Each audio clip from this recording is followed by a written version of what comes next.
24절에서 31절까지 말씀입니다. 저와 여러분이 한 절씩 나누어서 교독합니다.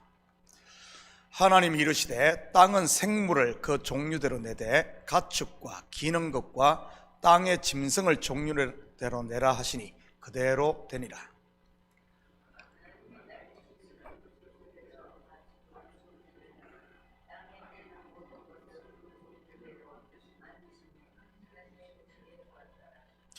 하나님이 이르시되 우리의 형상을 따라 우리의 모양대로 우리가 사람을 만들고 그들로 바다의 물고기와 하늘의 새와 가축과 온 땅에 기는 모든 것을 다스리게 하자 하시고,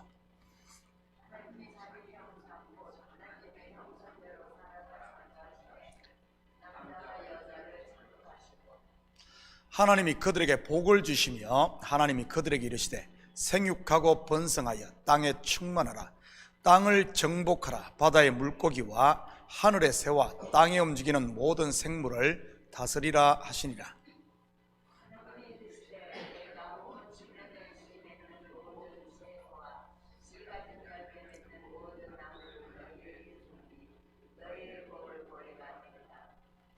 또 땅의 모든 짐승과 하늘의 모든 새와 생명이 있어 땅에 기는 모든 것에게는 내가 모든 푸른 풀을 먹을 거리로 주노라 하시니 그대로 되니라.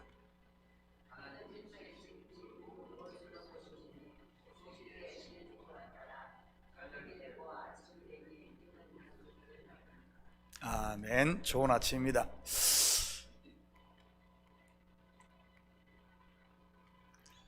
오늘은 여섯째 날 창조된 생물들 속에 감추어진 복음을 살펴보도록 하겠습니다.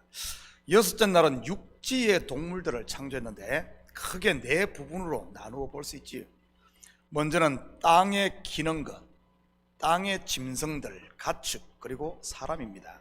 다시 말해 코로 기식하는 생물들이지요. 그런데 코로 기식하는 모든 생물들이 심판을 받아 죽게 되는데 그때가 언제입니까?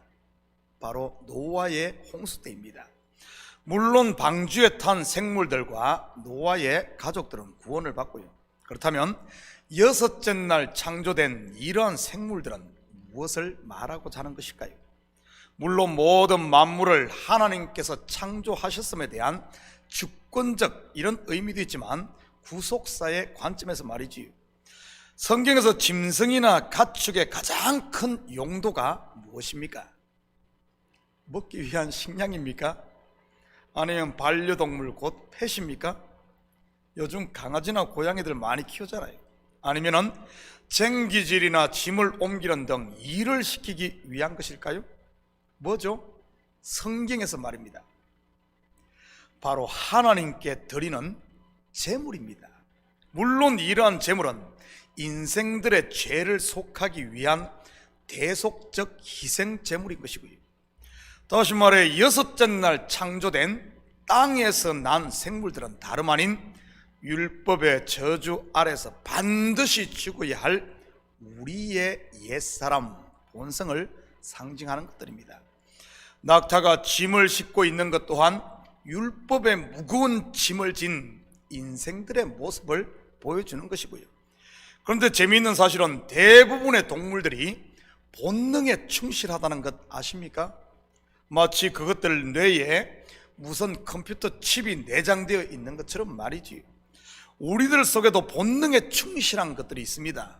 누가 시키지 않아도 스스로 높아지려고 하는 마음, 누가 잘 되는 꼴을 못 보는 시기와 질투심들, 그리고 끊임없이 자기를 자랑하려고 하는 이런 것들 말이지. 이것을 다른 말로 썸뿌리라고 하는 것이고요. 이거 그냥 놔두면 어떻게 되겠습니까? 썸뿌리가 자라 옥토인 성도의 마음이 쑥대밭이 되는 것이요, 다시 무거운 멍에를 지는 낙타로 돌아가는 것이지. 여러분 가운데 이런 것들로 인해 힘들어하시는 분 계십니까? 혹시 그렇다면 말씀과 기도의 쟁기로 여러분 매일매일 마음밭을 갈아엎기를 축복합니다. 짐승과 같은 본성, 곧 다시 옛날로 돌아가려고 하는 육신의 생각이 요동할 때마다 우리 성도는 그 옛 본성들을, 그런 생각들을 십자가에 못 박아야 하는 것이지요. 그럴 때만이 내 속에 은혜와 평강의 곡식이 자라 성령의 열매를 풍성하게 맺고 시와 찬미와 신령한 노래를 하나님께 부르는 온전한 사람이 될 수 있으니까요. 이처럼 고로 기식한 생물들은 우리의 옛사람의 본성을 보여주는 것입니다. 제가 지난 새벽에 말씀드렸듯이 사람이 이 모든 속성을 그대로 가지고 있지 않습니까? 짐승의 이런 모습 말이지. 처음에는 물속에서 살다가 그 다음은 배로 기다가 좀 더 성장하면 네 발로, 그러다가 두 발로 다니니까요. 물론 더 성숙하면 독수리 등에 엎여 날아다니는 것이고요. 우리 사람 속에 이런 짐승의 모든 그것이 있습니다. 이런 보이는 것을 통해 보이지 않는 영적 세계를 하나님께서 말씀하고 있는 것이지.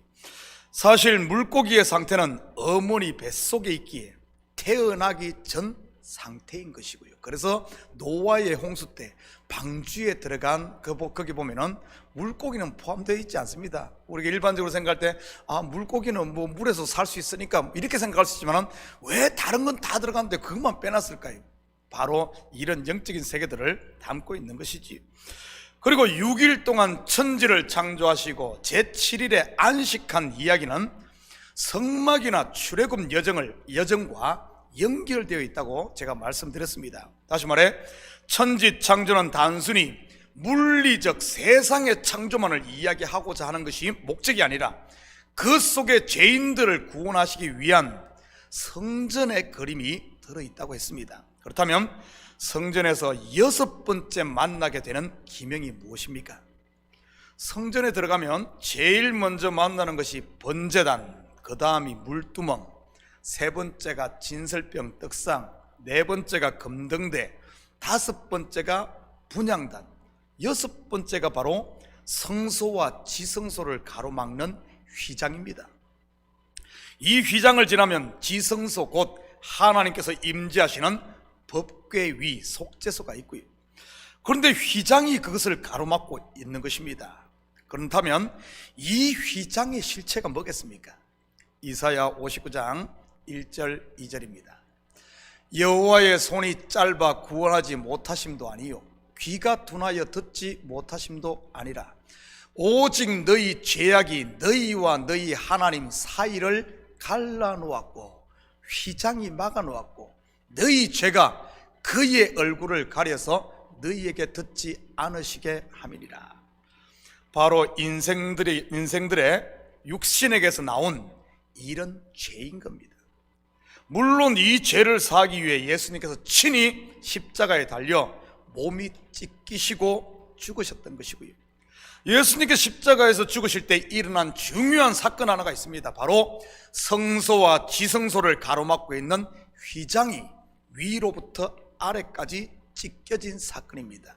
예수의 몸이 찢겨진 거고 이 예수의 몸은 우리의 육신에 죄된 그것을 찢는 것 아니겠습니까? 마치 인생들의 죄를 대신해 짐승이 찢기고 각이 떠여 죽듯 예수님께서 친히 몸이 찢기시고 그것을 보여준 것이 휘장이 갈라진 것입니다. 또한 코로 기식하는 모든 생물들이 노아의 홍수 때 죽은 것 또한 우리의 옛사람의 죽음을 말하는 것 아닙니까? 제가 주일 설교 선포했듯이 그것은 세례를 예표하고 있으니까요. 예수 그리스도를 주로 영접한 성도는 그와 함께 벌써 죽고 그와 함께 살아난 존재들입니다. 이처럼 여섯째 날 창조된 동물들은 바로 율법 아래에 있는 우리의 옛사람을 상징하고 있었던 것입니다. 예수와 함께 십자가에 못 박혔고 또한 매일 십자가에 못 박아야 할 내 속에 남아있는 이 육신의 생각들 말이지. 그래서 예수님께서 제자들을 향해 누구든지 나를 따라오려거든 자기를 부인하고 자기의 십자가를 지고 따르라고 한 것 아니겠습니까? 그리고 또 6일째 창조된 것이 무엇입니까? 27절 28절입니다. 하나님이 자기 형상 곧 하나님의 형상대로 사람을 창조하시되 남자와 여자를 창조하시고 하나님이 그들에게 복을 주시며 하나님이 그들에게 이르시되 생육하고 번성하여 땅에 충만하라 땅을 정복하라 바다의 물고기와 하늘의 새와 땅에 움직이는 모든 생물을 다스리라 하시니라. 바로 사람입니다. 그런데 창세기 1장에 창조된 사람은 첫사람 아담으로서 구원의 첫 출발로서의 사람입니다. 물론 이러한 첫 아담은 둘째 아담으로 오시는 예수 그리스도를 통해 하나님의 아들로 완성되는 것이고요. 그 첫 번째 힌트가 바로 남자와 여자를 창조했다는 데서 알 수 있습니다. 아직까지는 남자와 여자 둘로 존재한다는 그런 의미지요. 성경에서 남자는 그리스도를, 여자는 교회를 상징하는 것으로 이 둘이 결혼을 통해 한 몸이 되는 것을, 그래서 아들을 낳는 것을 성경에서는 구원으로 묘사하고 있는 겁니다. 그래서 아직 남자와 여자로 창조했다는 것은 구원의 첫 단추가 끼어졌다는, 율법이 주어지니까 선과 악으로 둘로 보이는 것처럼 이제 하나님께서 일하신다, 그런 의미입니다. 그래서 육에 그냥 머물고 있으면 안 돼요. 그 상태로 머물고 있으면 안 됩니다. 거기서 안식으로 들어갈 때, 6에서 7로 넘어갈 때 구원이 완성되고 이 둘이 하나가 될 때 완성되는 이런 구원의 그림을 보여주고 있는 겁니다. 그리고 28절은 우리가 일반적으로 인생들에게 주신 문화 명령으로 이해하는 경우가 많습니다. 생육하고 번성하고 충만하고 정복하고 그리고 다스리는 것 말이죠. 물론 성경을 겉으로만 보면 그렇게 생각할 수 있습니다. 그렇지만 성경의 모든 이야기는 하나님이 인생들을 구원하시는 구속의 이야기인 것을 잊어서는 안 됩니다. 단순히 자식들 많이 낳고 땅을 정복하고 동물들, 환경들을 다스리라는 그런 말이 아니고요. 그렇다면 구속 역사로 보면 이 명령은 무엇을 의미하는 것일까요? 이것 잘못 이해하게 되면은 제국주의가 이런 것을 잘못 이해하니까 땅을 정복하라 그러니까 막 남의 나라 막 가서 막 지배하고, 또 그리고 뭐 땅을 정복하고 못하니까 막 환경 파괴가 어떻게 보면은 뭐 정복하는 것처럼, 그건 아닙니다. 성경을 겉으로 보면은 이렇게 완전 곁길로 가게 되는 거예요. 제가 여러 번 강조했지만 창세기 1장의 천지 창조는 성막의 그림 그리고 출애굽 여정과 일치한다고 했습니다.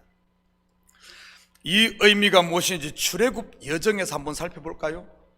이스라엘 백성들이 출애굽을 해서 가장 마지막 여정이 무엇입니까? 본문의 창조 6째 날 말이지. 바로 요단 강가에 진을 치고 요단을 건너는 일이었습니다. 어떻게 이스라엘 백성들이 철철 흘러넘치는 요단강을 건넙니까? 법궤를 맨 제사장들이 요단강에 들어감으로입니다. 그들의 발이 물에 닿자 흘러넘치던 요단강이 벽처럼 쌓였던 것이고요. 그때 백성들이 마른 땅으로 건너는데, 그들이 건너는 동안 법궤를 맨 제사장들은 요단강 가운데 서 있게 됩니다. 이것이 의미하는 바가 무엇입니까? 홍해 도화가 물 세례를 의미한다면 광야 40년을 거치며 출애굽 1세대가 다 죽고 거듭난 2세대가 가나안에 들어가는 것, 바로 불세례인 겁니다. 바로 예수 그리스도께서 십자가에서 죽으심으로 구원의 문이 열리고 은혜와 평강의 하나님 나라가 우리에게 임하는 것 말이지. 예수 그리스도 주로 영접해 성령이 내주하고 있는 성도인 저와 여러분의 이야기인 겁니다. 그때 이스라엘 백성들에게 주어졌던 명령이 무엇입니까? 다시 말해 성도인 저와 여러분에게 지금 주어져 있는 명령 말이지요. 바로 정복하고 다스리며 생육하여 번성하는 것이었습니다. 물론 성경에서 땅은 단순히 가나안 땅 그것만을 말하는 게 아니라 그랬습니다. 성경에서 이런 땅은 바로 사람의 마음, 우리의 마음을 말하는 것이고요. 결국 복을 받아 생육하고 번성하며 땅에 충만하고 땅을 정복하고 모든 생물을 다스리라는 명령은 내 속에 남아있는 육신에게 져서 종로로 하지 말고 싸워 이기라는, 정복하라는 그런 말입니다. 이스라엘 백성들이 가나안 7 족속을 정복했듯이 우리 속에 남아있는 이것에 지지 말고 그걸 정복하라는 그런 말이지. 이것을 성도의 영적 싸움이라고 하는 것이고요, 매일 내 육과정을 십자가에 못 박는 자기 부인의 싸움 말입니다. 우리는 로마서 7장을 통해 사도 바울의 이 영적 싸움을 엿볼 수가 있습니다. 아브라함이 아들 이삭을 모리아산에 바치기 위해 걸었던 3일 길도, 야곱의 야복강 씨름도, 에서드 왕비의 3일간의 금식 후 죽으면 죽으리라 결단했던 이런 이야기들도 알고 보면 전부 땅을 정복하고 가는 그런, 다스리는 그런 이야기인 겁니다. 믿음의 영적 싸움을 싸웠다는 그런 말이지요. 생육하고 번성하며 정복하고 다스리는 것 말이지요. 이렇게 자기가 부인된 사람, 곧 날마다 죽는 사람에게 참된 하나님의 안식 세븐으로 넘어가는 겁니다. 그런데 정복하지 않고 중도에 포기한다든지 내 속에 남아있는 짐승을 다스리지 못하고 그것에게 내 마음을 그냥 내주게 되면, 그냥 내버려 두게 되면 안식이 아닌 그냥 육에 머물러 버리는 겁니다. 완성이 되지 않았으면서도 완성된 줄 착각하고 거기에 머물면 말이지요, 그게 바로 요한계시록에 세븐이 되지 못한 한껏 부족한 666 아니겠습니까? 그 하나를 뭐가 채웁니까? 바로 예수 그리스도 오직 한 분이신 그분입니다. 그래서 우리는 예수 그리스도와 함께 매일매일 십자가에 못 박힐 때마다, 나를 부인할 때만이 내 속에 안식을 누리는 거죠. 그걸 하지 아니하고 그냥 내버려 두게 되면 고통만 당하는 겁니다. 사랑하는 성도 여러분, 우리 이 사실을 기억해야 됩니다. 항상 깨어있지 않으면 우리가 예수를 믿으면서도 내 속에 어떻게 보면 그렇게 되는 거예요. 우리는 성경에서 그걸 보지 않습니까? 이스라엘 백성이 그렇지요. 정복을 하다가 이만하면 됐지, 가나안 땅에 들어갔는데도 불구하고 안식을 누리지 못하고 이만하면 됐지 하고 남겨둔 그 가나안 7 족속으로 인해 그들이 안식의 땅에서 오히려 350년의 암흑기, 사사기를 맞게 되지 않습니까? 내 마음에 암흑기가 찾아오신 분 계신가요? 내 마음에 예수를 믿고 분명 거듭났음에도 정복하고 다스리고 번성하고 충만하지 못함으로 말미암아, 성령 충만했는데 그러지 못함으로 말미암아 우리가 여전히 그러지는 않습니까? 여러분, 이제 아침도 밝았으니 혹시 내려놓은 이 방패와 칼을 내려놓았다면 다시 두 손에 믿음의 방패와 성령의 금 하나님의 말씀을 들 수 있기를 축복합니다. 왜냐하면 지금이 바로 자다가 깰 때인 겁니다. 우리가 사람으로 창조되었으면 여기에 머물 것이 아니라 하나님의 아들로 이제는 천국을 누리며 살아야 되지 않겠습니까? 그러기 위해 우리가 해야 될 것이 반드시 생육하고 번성하고 정복하고 다스려야 하는 겁니다. 바로 나를 말이지. 오늘 하루도 내 속에서 일어나는 육신의 생각 곧 악에게 지지 마시고 믿음의 선한 싸움을 싸워 승리하심으로 하나님께서 우리를 위해 예비해 놓으신 하늘의 평강과 은혜, 이제는 좀 안식할 수 있는 마음의 자유함을 누리고 그분과 함께 좀 누릴 수 있는 이런 복된 하루 되시기를 예수님의 이름으로 축복합니다. 같이 기도하십시다. 사랑의 아버지 하나님, 참으로 감사드립니다. 맞습니다. 우리는 반드시 예수 그리스도와 함께 십자가에 못 박히고 그와 함께 삶으로 말미암아 영원한 안식을 누리는 것이 하나님이 기뻐하시는 것이요 보시기에 좋은 모양임을 압니다. 그런데 아버지 하나님, 우리가 게으르고 나태해 하나님께서 모든 것을 창조하시고 준비해 주었는데도 불구하고 아버지 하나님, 우리가 이만하면 됐지 하며 아버지 하나님 방패를 내려놓고 칼을 내려놓고 있지는 않습니까? 하나님, 지금이 자다가 깰 때요 육에 머무르는 것이 아니라 아버지 하나님 안식에 들어가야 할 때임을 기억하게 하시고 이제는 우리가 자리를 털고 일어나 주님이 예비하신 안식의 땅, 약속의 땅, 젖과 꿀이 흐르는 가나안 땅의 풍요를 누리며 사는 저희들 되게 도와주시옵소서.